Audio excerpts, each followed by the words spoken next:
He goes mad for those ads, he's got a Trailer Jones. Hey everybody, welcome to Trailer Jones. I am joined by Michael Damiani. Hello. And Kyle Bossman. I love trailers. And this is your actually second episode for the month of November. We're coming in right at the end of the month, and we got a movie trailer. We're going to talk. We have to. Now, of course, we have Kyle on. Yeah. We have to talk about Detective Pikachu, which we've been waiting all month to finally weigh in, and we're actually going to score that trailer. Because I got Damiani here, we're going to be talking about the new CG trailer for Final Fantasy XIV, A Realm Reborn, Shadowbringers.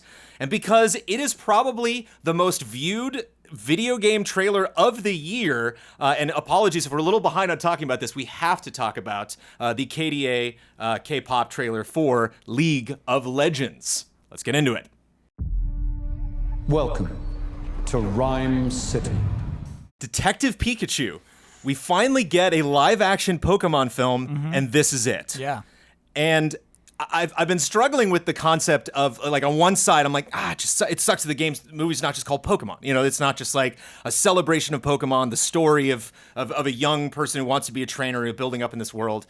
And then the other side of me is like, of course it would take something this bizarre that actually, you know, movie executives would be like, that's crazy enough to work. You know, it's this weird detective angle. I like it. Yeah. And so, I don't know, I keep going back and forth. And when I first booted this up, this trailer was like, all right, you know, I'm not expecting to like this film. And two things immediately got me. One was hearing Bill Nye say the word Pokemon. Not Bill That's Nye, Bill Nye? Not the science guy, but Bill. I think Nye, or like it's the guy who played Davy Jones. Davy Jones from Yeah. the Pirates films. Oh, okay. He was the guy that builds Earth at the end of Hitchhiker's Guide to the Galaxy. You would recognize him. He's been in a lot of crazy stuff. He's in Shaun of the Dead. Like He's in Love Actually. and just a great Love Actually, and just a great character actor and somebody who brings a lot of poise and gravitas to the roles that he plays. Hearing him say Pokemon, it's like, whoa, what world are we living in? Yeah. And I am a sucker for reinventing themes. And they at the went top right into the with the feels piano? right away with just the low, echoey piano of the classic theme. Yeah. And I think that just kind of set it off what I want to talk about this trailer in general, of this old and new, this comfortable and uncomfortable. This, we finally get there. We you know, Pokemon. It's not like the Pokemon company needed to make more money, or that there weren't already television shows and movies making money for this franchise. But this does feel like something different, and it feels like a lot of people are going to experience Pokemon. A lot of parents are going to take their kids to this movie that know next to nothing about Pokemon and are probably going to enjoy it. I'm getting good vibes from this, where all signs would point to no for numerous reasons. But people don't want my take. They want to hear from Kyle Bossman on what he thinks of this trailer. Take it away. I think it's a good trailer. Okay. I think it introduces a lot of crazy concepts to you quickly and efficiently. We have a main character we care about quickly. We have a talking Pikachu quickly. We feel for this Pikachu quickly. We understand that this guy can hear it, nobody else can. We understand they have a partnership. Great music choice. There's a lot of like really good things structurally about this trailer that are just like the right decision. I think that to me, maybe this is just me, the laughs don't hit. Like the joke lines, especially the Mr. Mime part. We got to talk about The intro to this. Mime is great. The Yeah. payoff of Mime is not. Right, because they're mime jokes. Yeah. They're not Pokemon jokes at all. They have nothing to do with how creepy this thing is in front of them. They're all just regular mime jokes you could put in a Pink Panther movie. A super fast zoom into Psyduck's mouth does more for me than any like Yes. punchline could ever do. Exactly. So yeah, I wonder if it's. But at the same time, like whenever I don't laugh at a trailer I don't laugh at a joke in a trailer for a comedy. I almost feel kind of happy because it's like maybe there are better jokes in there somewhere. Sure. It's like when a comedy really has that amazing joke at the end, you're like, damn, that might have been the funniest joke in the whole film, and I would love for them to have saved it. Yeah, but at the same time, it kind of makes like that scene, unfunny as it is good pacing wise, because we got to a point in the middle there where it is action, where that mountain is like exploding. I'm not sure what's happening. It's like collapsing or something onto them. We take a Mr. Mime break and then we go back to action for a while. Yeah. And so it does serve a purpose to say, hey, tonally this movie is serious. We get that. It's comedic and we get that. And so like it's a great balance in the trailer itself. And I think like you were talking about the protagonist, and I think it's a great setup for the protagonist because this is someone who struggles with, their meaning in life, struggles with their place in this world. There's lots of people that love Pokemon. He doesn't have one. He doesn't live with one. It's like, being forced in this room with Pikachu is like a big deal. And even though there's all these crazy things are happening around him, it seems like a nice setup for a character to be put in a situation like that. Yeah, and it's surprising you mentioned that because obviously the main character gives that off, but we see them in their room. They have all these posters that celebrate the world of Pokemon, and there's obviously something there. We know about they allude to the relationship with the father, he was a great detective, something probably involved with Pokemon, something like that, and he didn't want to follow in the footsteps, but. I think there's enough to tease there because obviously there's a backstory. I want to know why does he not embrace this lifestyle where since everyone else does? And the one shot, the ticket shot, it made me want to watch it multiple times. Wait, was that a ticket from his youth where he's supposed to go to become a trainer or something? Is he going to meet someone? It's I don't know. I think we'll get that flashback for sure. Oh yeah, you're gonna get that sequence. I'm I gotta know about this because. Everything previously presented me Pokemon's everyone has a good time with Pokemon and stuff, but we're being presented someone might not actually be into this whole Pokemon thing, which is whoa, that's that's a good, I think, kind of shock value for established Pokemon fans, I feel. Yeah. And I think we were talking about missing comedy, and I think for the most part it plays comedy actually really well because it seems really apparent at what reactions we're going to get from various Pokemon. So it's the Jigglypuff was, memed like crazy. People were like, oh my God, look at that shot, so funny. And it's in there so quickly. Yeah. The Mr. Mime joke doesn't necessarily land, but it's very intentionally Mr. Mime. I don't think they're wow, is Mr. Mime popular? I guess we'll put him in the scene. They know what they're doing by playing that scene up. I don't know how big that scene will be in the course of the entire film. Yep. Whereas you got Greninja, Charizard for the action moments. Yep. Bulbasaur, is that the line of Bulbasaurs? Yep. In the forest for, again, just hearing that piano theme, going for the jugular. I love that Pokemon so much. Well, that's actually a whole train of them, and they're all in the forest. They're so happy. The Bulbasaur is where we hit the chorus. Yeah. But I can't, and then right there, it's that moment. So jolly. Yeah, you see some Bulbasaurs popping around. I don't know. I felt the Bulbasaur shot was the worst looking to me. They look gross. The Bulbasaur look gross. Oh, yeah. Well, maybe we should talk about that. The look of the Pokemon. Yeah, the furriness of Pikachu. I think it was good to just hit it immediately, rip off that Band-Aid. Here's Pikachu. Pikachu's fuzzy. Yeah. And for me, I had that initial shock I think a lot of people had wait, how do I feel about this? They don't look like the Pokemon I've known and loved for 20 plus years. And you know what? I'm on the side of the fence that I like most of their designs. I like how they interpret Pikachu, and I would think Pikachu would be furry if he was real. If he was a real life thing, he would not just be planned.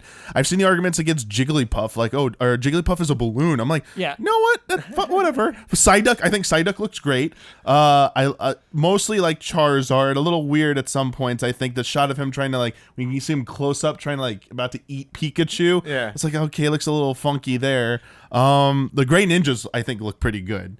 They also look like they're the bad guys too. Yeah. Every shot they're chasing them, and I'm oh, Great Ninjas. But I just think you have this fish out of water Pikachu who's not understood by people. You have this protagonist that maybe doesn't necessarily get along with people. We never really see him interacting with humans in this teaser. He's got his friend. They're both. Well, I know, but we just don't see what their relationship is. Sure. So there's just a lot of uncomfortableness and shock value in this trailer, which I think goes along well with. Well, look at that Pokemon. Look at that one. It's there's just a lot of in this trailer, and I think they got the tone. I think they really knew. It's people are gonna be weirded out by this, so let's just jump in. Yeah. And I like that the whole vibe the whole time isn't all of this is great. It's the kid's no, I don't necessarily want to be like my dad. No, I'm not necessarily a trainer. Maybe I don't want to have this Pikachu along. So that uncertainty from him, I just think plays well. I just think it gives this trailer the right tone.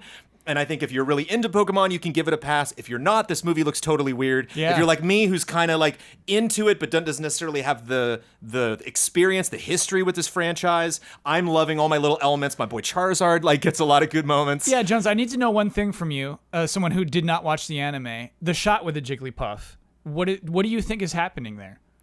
I think that's an aside. I think that's they're at the bar talking, and he's hey, this is a Pokemon only bar. And they're what? And they look over. What do you think happened to the guy behind Jigglypuff? He just fell asleep. Just fell asleep on his own? No, Jigglypuff sang to him. Okay. Jigglypuff's got the microphone. Yeah. It's kind of. I think it's kind of a thing. I think it's kind of a thing where you start that they walk into the bar and you see Yeah. Jigglypuff singing to the guy, and then they have a scene and then look back and the guy's asleep and Jigglypuff's kind of like, what are you looking at? You know, Yeah. like, you want some of this? Like, So that was a running gag in the anime. That microphone does not exist in any of the video games. So that clearly, like, it's fans of the anime as well, because there was one specific Jigglypuff who had that specific microphone. That doesn't also Jigglypuff have a microphone at Pokemon Snap? it might. That's funny. I actually cannot confirm. But also, what's weird about that microphone is it turns into a marker, and then when people are sleeping, he colors on your faces. He gets mad. That's where Grumpy Jigglypuff comes from, is from the anime. And so, like, it's a wink to anime fans as well, or the show. You know what I mean? Like, I think most people would say I like the show more than they would say I like the anime.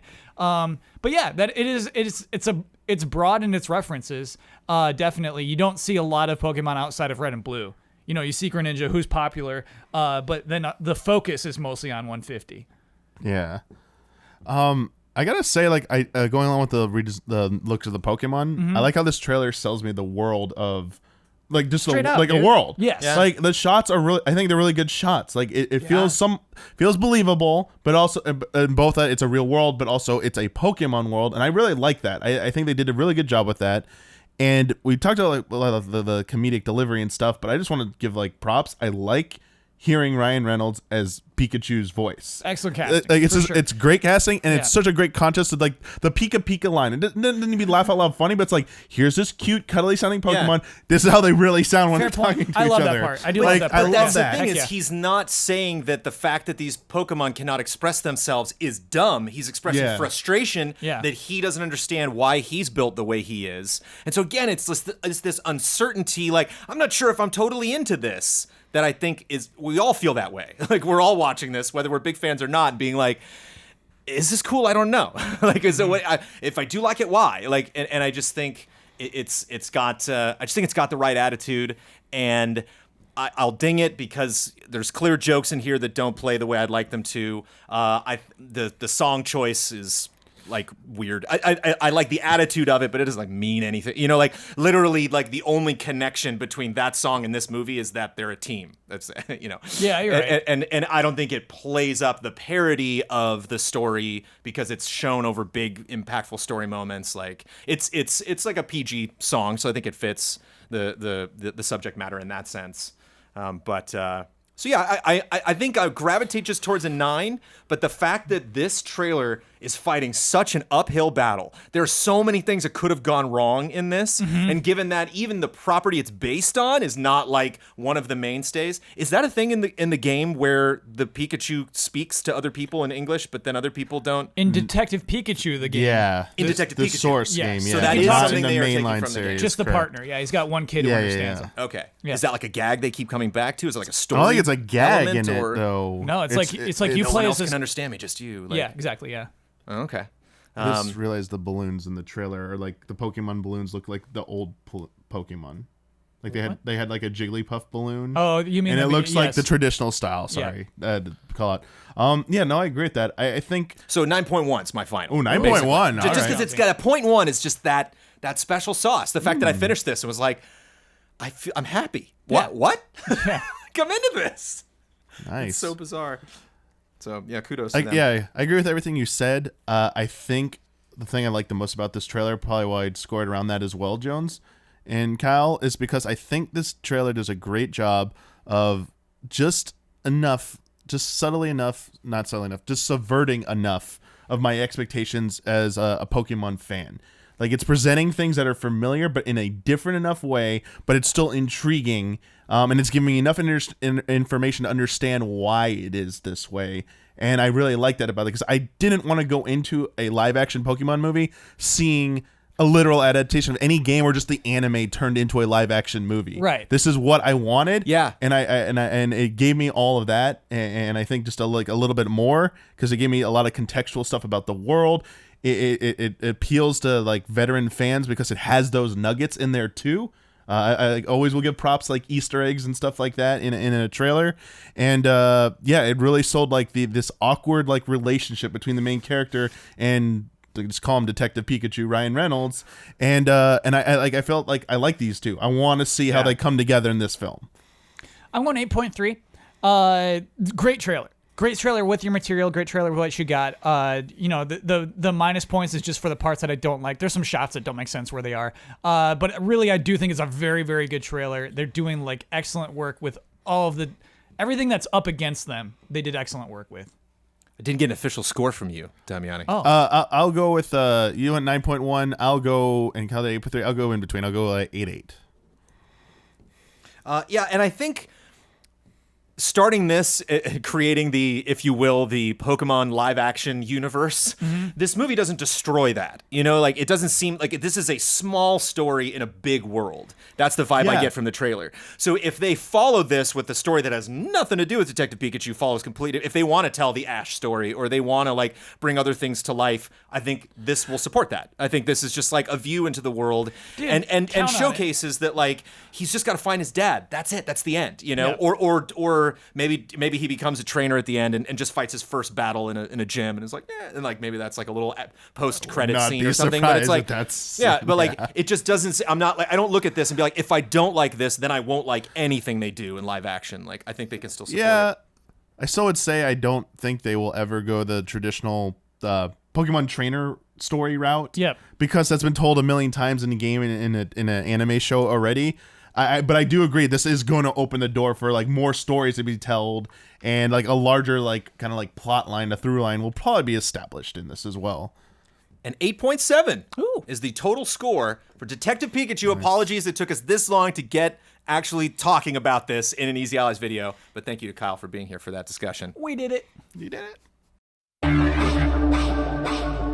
Okay, I feel we need many disclaimers before we begin a discussion about this video. Okay. First disclaimer, I watched this in its entirety for the first time right before we recorded this episode, and I imagine the two of you are in the same boat as me. Yep.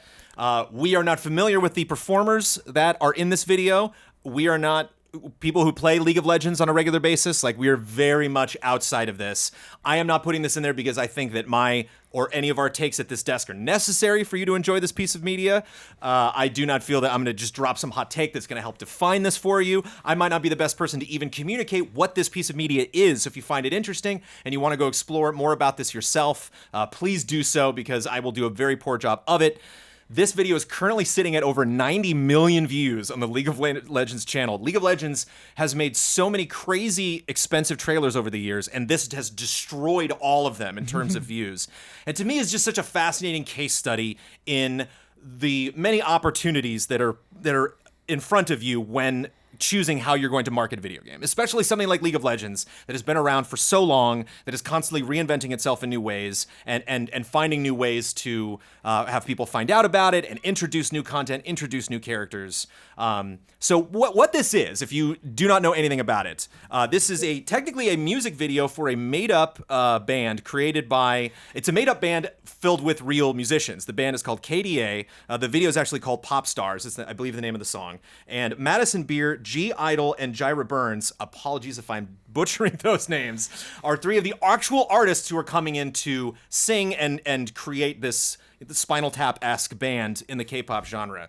And then they created this video, and this is not the first time that League of Legends has taken an established song and made a music video out of it. But certainly from the public, admiration for this video and how much the audience has just completely embraced this and gone nuts for this, it certainly stands on its own compared to a lot of other things that they've done in the past.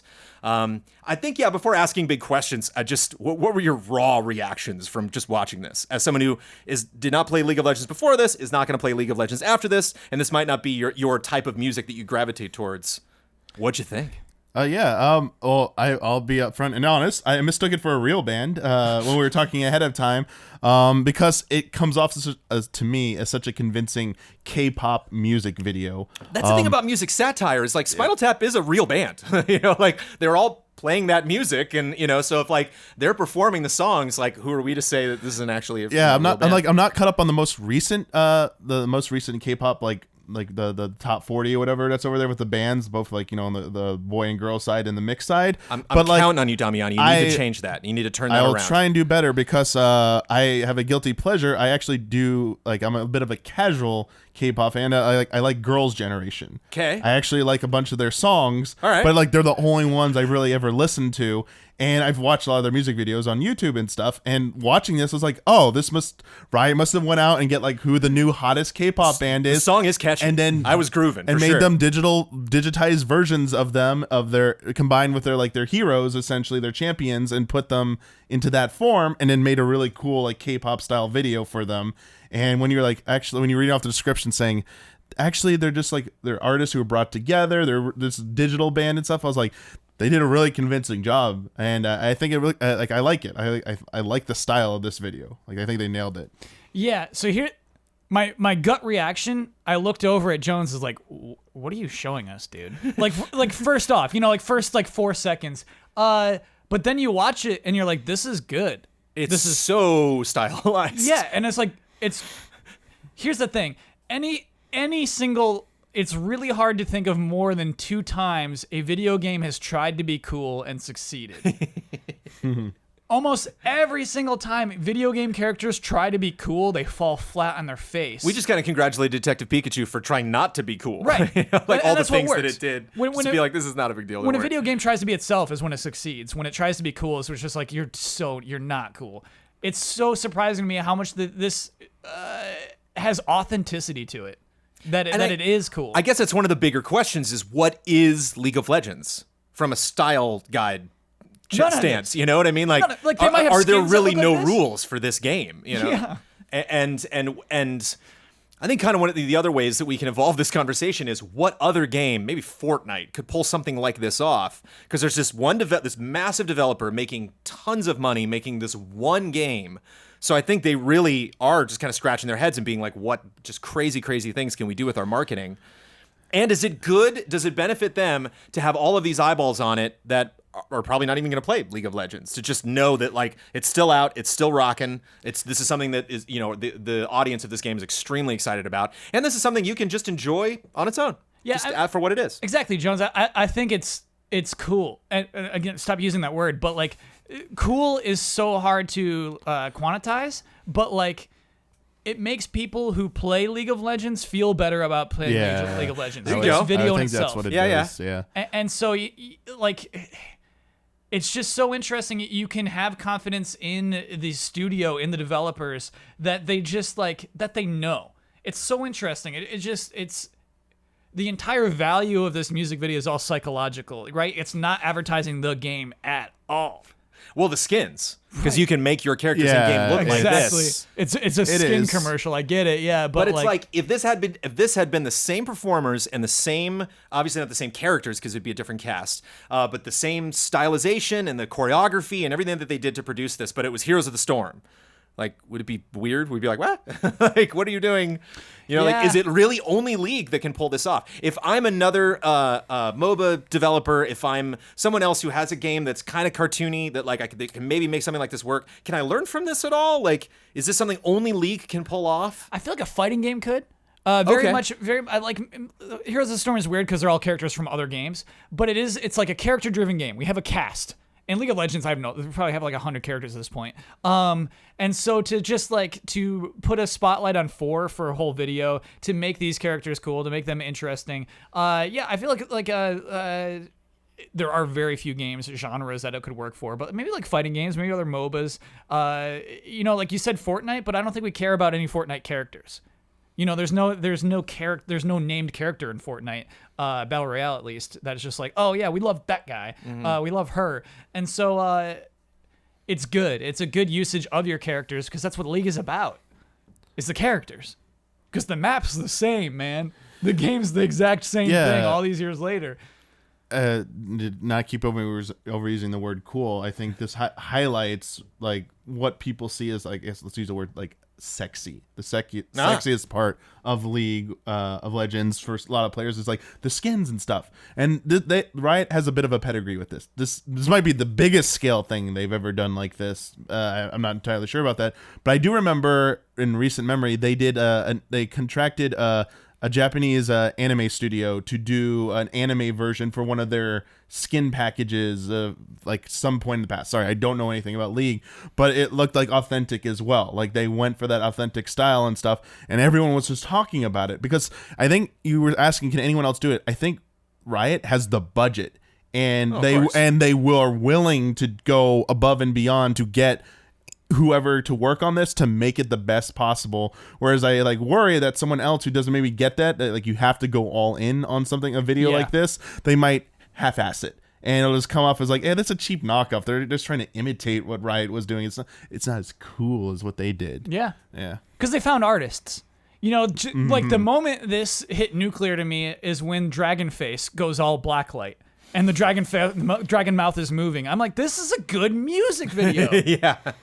But that's kind of the conflict I'm having right now. Is I'm like, am I going to score this better or worse than Detective Pikachu? Because it's like, Oh, so different. this. dude. I know, but it's like, does this make me want to play League of Legends? Not at all. Like, is this really good? Yes, but is it good because this is the way that K-pop the music videos are made? So am I rating a music video here, or am I rating a game trailer here? You know, like if something does not make me want to experience the product, is that a hit, or does it matter? Can I enjoy something just on its own? That's the conflict happening right now, and the fear that I have from earning the ire of the League of Legends community, being like, wow, you have no idea what you're talking about.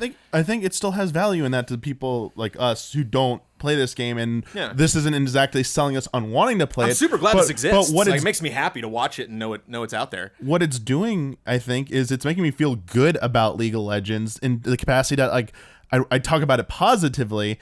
And I'd feel good about like talking about other people about, I'd be, hey, did you see this? And so it gets me a part of the conversation of something I normally probably wouldn't be a part of, because it goes out and does something like that. And that's, I think that is their desired goal to go. It's like, it's attacking like multiple fronts here. Attacking, bad word, but like it's essentially achieving multiple objectives. And like it does a really good job of that. Yeah. My heart is just saying 9. Like, this is a tremendous product, but I think for me, and maybe it's just kind of League, maybe I'm just kind of exhausted by League's excellence, It's like kind of Overwatch, whereas like as they went on, kind of some of those like new, like Ash was something that we didn't cover, a new character that they released, and they have like 3 trailers of Ash that you can go in and like when they all kind of meet the same level of quality as the stuff that they produced before, I'm like, I'm just waiting. It's like the World of Warcraft expansion trailer is another great example. It's just like after Lich King, it's like, wow, you're going to have to work real hard to get me as pumped as that did for something. And so it's hard to fault a campaign. I really try to look at trailers as they exist on their own. Then the fact that I keep coming back to the fact that this doesn't make me want to play League. And it's not trying to, which is unfair. But that's just kind of where I rest. It's just so beautiful. And it's always moving. I love the cameras. Always moving. There's such a great flow to the whole thing. What do you think? Yeah, I think I'm going to grade it on... I think I'm going to stick to grading it on how it did a good job of feeling like a K-pop music video, making me feel positive about the League of Legends brand. On some level, even if it didn't convince me to play it, it's still getting me to feel good about it. So it accomplished some level of excellence in any form. Yeah, can only help. And like just like the effort, the style, the visuals, it does like this neon effect, and like when it goes like to blacklight and stuff, like it just, I really like that. Like especially the last sequence of like the continuous, the characters keep moving. I wonder if they're using I don't know anything about League. They're using maybe their abilities to keep warping in front and stuff to keep up with the shot, and like the background just keeps getting like it's kind of a cool effect and stuff. So I think I'll go with an 8.5. Jones, I'm also going 9. I like to reserve 9s for things that innovate, that go above and beyond, and something brand new. This does all of those things. Like it's a 10 for a music video on League of Legends, right? But this is like, it's a trailer for a video game, and that's where I dock the 1 point. Kind of like how you were saying, is that like I feel like if you're going this abstract from what your video game is about, like a 9 is the best you can do, and you nailed it. You did the best you can do for a music video starring your video game characters. I think one of the other things too that is so unfair, but to me, there is such a clear, proven template for K-pop music videos in general, and specifically this genre, like from my limited exposure to it, where which again, why I'm justifying giving a Detective Pikachu a 0.1 over this is I popped this being like, League of Legends made a music video, this is going to be awesome, where I booted up Detective Pikachu being like, okay. And for me, for it achieving what it did, whereas like I kind of knew this was going to be excellent, and I kind of knew this is it was going to be a big, colorful showpiece. And kudos, 8.8. So at the end of the day, it got the higher score than Pikachu. And again, I encourage you not to take all of our info on this at face value. Go out, do your own research, and learn about all of these artists and the skins, and of course, all of the other incredible media that League produces. They're one of the greats.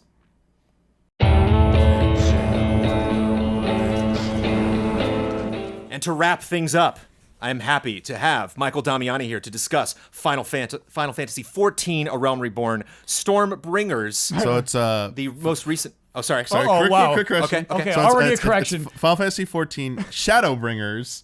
Not Stormbringers, so it's Shadowbringers. Shadowbringers. And right. A Realm Reborn was the first expansion. Yeah, right? it's It was viewed as 2.0. Right. Whenever you talk about the other expansions, you don't need to put A Realm Reborn in front of it because that was anymore. the name for that Correct. slice If you of want to talk content. about the whole thing, it's Final Fantasy XIV Online is how they refer to the base package. And so Damiani suggested this. I was like, great pick. I want to talk about it because it's CG, and I'm curious. And I asked Damiani, well, how does that CG relate to the gameplay that we've seen? And he said, we have not seen gameplay of Shadowbringers yet, and that just made me want to talk about this even more because this is it. This is all Damiani's got for right now. Yeah, we've seen a lot of like artwork in stills, but the video component of it, like in-game gameplay, comes usually later. Got it. This was presented at the recent North American Fan Fest that just happened this month. They do it a little bit differently than like Blizzard. Like Blizzard does BlizzCon, but it's an all-in-one event for the world. Whereas they do this event in 3 territories: North America, Europe, and Japan will each get their version, and they trickle out the details in each one of this. So, but we always get the first teaser CG trailer. So this is not the full trailer yet. This is only part of what will be the final trailer for Final Fantasy XIV Shadowbringers. Well, we're only scoring it once. Yeah. Yeah. So this is it, the first look. And you were throwing out some little tidbits, like him changing classes. And is there anything as a viewer people need to know before we get into the critiques? There's a lot of stuff in here that I think won't that is definitely meant for people who play the game, but you still picked up on the surface level. Like you saw, like you specifically mentioned Warrior of Light, that hit me. I mean, that's back to the first game. You mentioned the job changing. Yeah. Like if you watch this trailer over the course, the main protagonist that you see, the Warrior of Light, changes gear, and you can tell, okay, it's MMO. He's changing jobs and stuff. But the Easter egg is he's changing between the jobs that he has been since 1.0. Because like the Ranger, the Archer, that was the 1.0 CG trailer that he was in. Right. Then it goes to Warrior. The Dragoons one? And that was... wasn't Warrior that was a Realm Reborn, Dragoon was Heaven's Ward, and Samurai was Stormblood. Yeah. And we culminate with Dark Knight, which is an existing class, but with the theme of you're becoming the Warrior of Darkness. Now, the game has been, real quick, for 5 years, this game has been about being the Warrior of Light, and now it's trying to like turn everything on its side, saying, become the Warrior of Darkness. So he's us. That character that is supposed to be the player character, yes. And even not knowing the story, Kyle, like not being up on all the cutscenes and the developments, going through all of the many quests that are in this game, you ending on the him with the shadow, like, I got it. Like that's the big thing you want to sell. This is a big shift in the plot for that character, potentially you wanting to do that. Another thing, just as outside observer looking in, I like that there are clear bad guys shown in this. I like that there are clear antagonists. I don't know who that little Meowth character is. Who's just like, hey, this boss is going to get you. We don't know. Crazy. You don't know? Don't know. I love that guy. It just and it starts speaking. Previous trailers have had previous CG trailers had no spoken dialogue. There's almost kind of like a Devil May Cry vibe when he comes in, like, oh, look at this boss. Well, I guess I'll have to fight him. Like, when Dante shows up, you mean? So the Dante character, like, just a cool aside about that, people think it's an existing character already named Thancred. Okay. He's already in the game, but he doesn't look like that. But he's got a mark on his neck, and people are like, wait, why does he look like Devil May Cry all of a sudden, wielding a gun blade? It's like, whoa, like what?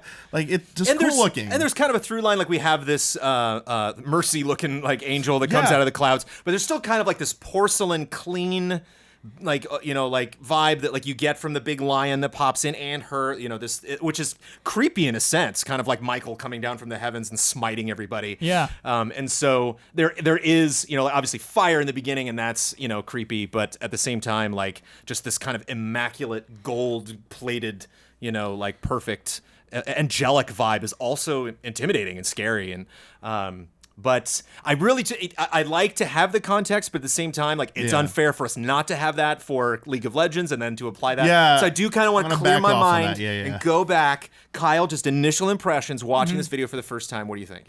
I like it. I don't understand why we hang out with British Dante. Like we do have a through line. His thing is so separate, so completely separate from everything that's happening to this one guy who we are watching through the rest of the trailer.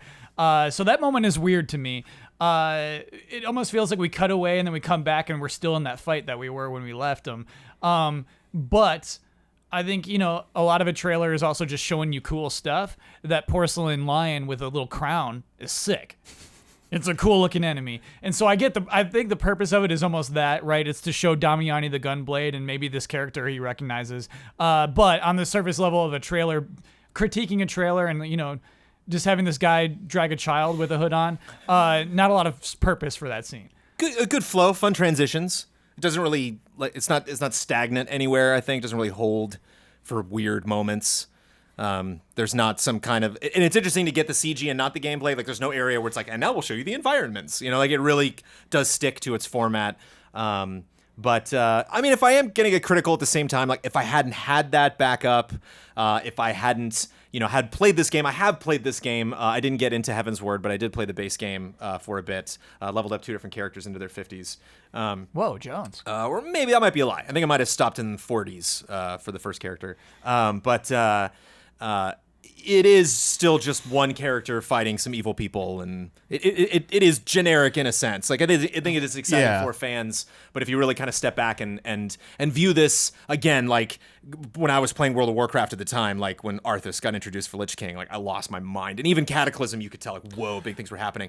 I like that they do mention the 7th Umbral Calamity, which was Realm Reborn, right? That was Bahamut bringing Dalamud down that huge elaborate sequence of everything in obliterated. So him saying like this is almost as bad as that, it's like, okay, well at least have an idea of what he's talking about. Yeah, like definitely that's still for players. Like, obviously, if you're like never touch it, you're like, okay, I guess it's worse than a calamity. Like I definitely see the point that I feel like this trailer's first objective to non-players, to convince new players, is to just look flashy as hell. Yeah. And like Square Enix and Visual Works, like that's been their kind of like MO. Make flashy as hell fight sequences that just look cool in very, Japanese style. And go ham on it, and right, they do the anime sword fight, and everyone's like, "Whoa, that looks cool!" Like that, even though the gameplay is not like this ever. Even back to the 1.0 trailer, we made fun of that in the original GT review of that. It's not as action packed as this, but it's still, I think it gets the general person like, "Whoa, there's a war and stuff. Like there's these cool like weapons and stuff. Samurais fighting a duel. Like, okay, it's kind of cool on that very like basic level." But I do have to. Because I do have the insight. I do have to applaud it for selling a theme to to people who've played this game, because the crux of this trailer, aside from the Dante part, which is, I do feel it's just like a tease to like fans, but it's really out of place. Everything else goes really well because it's showing the Warrior of Light, like at the culmination. That person he's fighting there is Xenos, the final villain of the current expansion, essentially. He's reached his culmination, he's done all these trials, and now he's like kind of like he's encountering something new here. We don't know who this thing is, and this like angelic, mercy thing that comes down. This sequence shows him using every single like iconic job he's used throughout all the CD trailers, even the new one, as the Warrior of Light, trying to defeat this like power, and it just raffle stomps him at every turn. Like he cannot do anything to stop this. And the very final shot, like he's trying to do Warrior, it shatters his axe. Tries to do the spear from Heaven's Ward, doesn't do a thing. He goes monk for a second and try and punch, does no damage. Gets stomped down at the end as a samurai after doing they show you that cool swing he does where he unsheathes and he like obliterates the other guy. Doesn't do anything. No effect. And the final shot is that's it. This light shit isn't working. We're going darkness, baby. And like it becomes Dark Knight, radiates this darkness. This is like like shattering the axe. It's just so cool to see how futile everything he's doing to like win. And it's like you've become so strong and none of this is working. And he has to resort to using darkness to fight. That's the only way he has a chance. Like here, like everyone's like that should have blown it away. Nope, you get stomped down. So what do?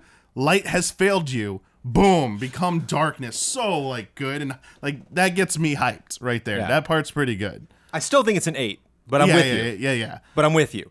Just because, and I think one of the things that's missing from this is it's weird to sell an MMO expansion to me focusing on one character. It's kind of like, where do I fit into this as a player? Like, we don't even see groups at the end kind of backing him up, or like, now I need your help. That guy is you.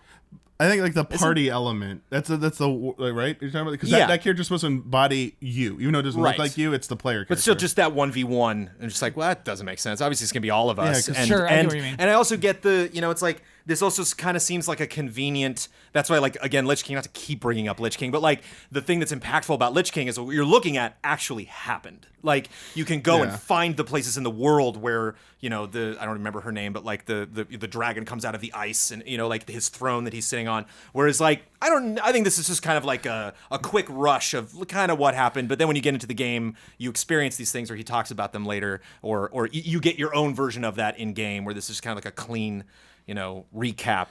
Like him just literally being on the battlefield right at that moment when this angel shows up. It's just all kind of convenient and rushed a bit. But I love the impact. I love the swing that clears the clouds and then the explosion. Like it's got a lot of oomph to it. I also like that it's like 3.5 minutes and it flies by. I did not feel like a longer trailer. Again, 2 to 2.5 is what I usually recommend for everything. That's a good unless you got a point to make. But 8's where I'll land. Nice. What you got? You want Kyle to go first? Or you want me? I want you to go first. So I really appreciate they're trying to do something different in this trailer. It's stylistically different than any of the previous trailers they've done for this game. So I'll give them points for doing that, and because it works. It's telling more of a stronger story than the other trailers did. As much as I argued it's showing flashy, cool stuff, I do think some of the older trailers did a better job of that. Like comparing against it, the original Realm Reborn trailer with like Bahamut coming down, that huge explosion. Maybe they had a little bit better material to work with, but I still think to an outsider, that is the most Final Fantasy looking and coolest looking. You see all the traditional party jobs and stuff. Right. It's very iconic and it sells it the best, I think.